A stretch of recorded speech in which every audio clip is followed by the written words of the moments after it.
जब हम दो शब्दों का इस्तेमाल करते हैं, माइंडफुलनेस एंड मेडिटेशन, तो इसका अर्थ दोनों का अलग अलग है। दोनों को एक ही तरह से इस्तेमाल नहीं कर सकते।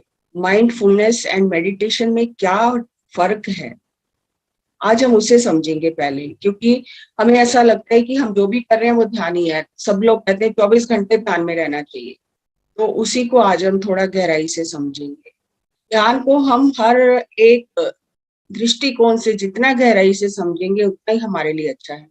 जब हम किसी एक विषय पर ध्यान केंद्रित करते हैं, वो कोई भी हो सकता है, वो कोई विषय हो सकता है, वो कोई वस्तु हो सकती है। जैसे यहाँ पेड़ दिखाया गया है, या आप किसी मंत्र का उच्चारण करते हैं, तो आप अपने मन की दसों दिशाओं में फैली हुई ऊर्जा को एक जगह एकत्रित कर रहे हैं, ताकि आपका मन एकाग्र हो जाए।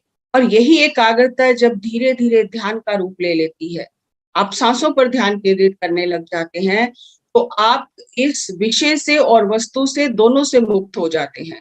तब कोई शब्द नहीं रह जाता आपके अंदर, आप निशब्द हो जाते हैं, आप शून्य हो जाते हैं। और ये शून्य होना ही ध्यान की अवस्था है। जब तक कोई एक भी विचार मन में है, तो ध्यान नहीं है वो। ध्यान में हम बिल्कुल निशब्द और शून्य हो जाते हैं।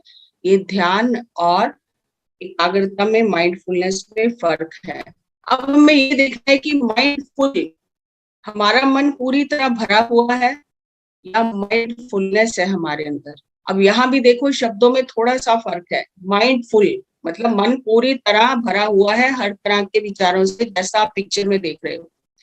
माइंडफुलनेस, अब एक व्यक्ति चल रहा है सड़क पर और उसके साथ एक कुत्ता चल रहा है। व्यक्ति आसपास कुछ भी देख नहीं पा रहा है, क्योंकि उसका मन पूरी तरह विचारों में उलझा हुआ है। उसे कुछ पता नहीं चल रहा कि सूर्य निकला हुआ है, आसपास हरियाली है। लेकिन वही एक कुत्ता जिसका मन नहीं है, अभी मन बना नहीं है, वो सिर्फ पेड़ और सूर्य को देख रहा है कि दिन चढ़ा हुआ है, उसको कोई विचार नहीं है। जब हम इस स्थिति में पहुंच जाते हैं, जैसा है हम वैसा ही देखते हैं, हमारे अपने कोई विचार उसमें नहीं मिलते, तो उससे माइंडफुलनेस कहा जाता है। जब हम उन चीजों को अर्थ देने लगते हैं, अपने विचार देने लगते हैं, तो हमारा मन पूरी तरह से भर जाता है। हम विचारों से भरे हुए हैं, खाली नहीं है।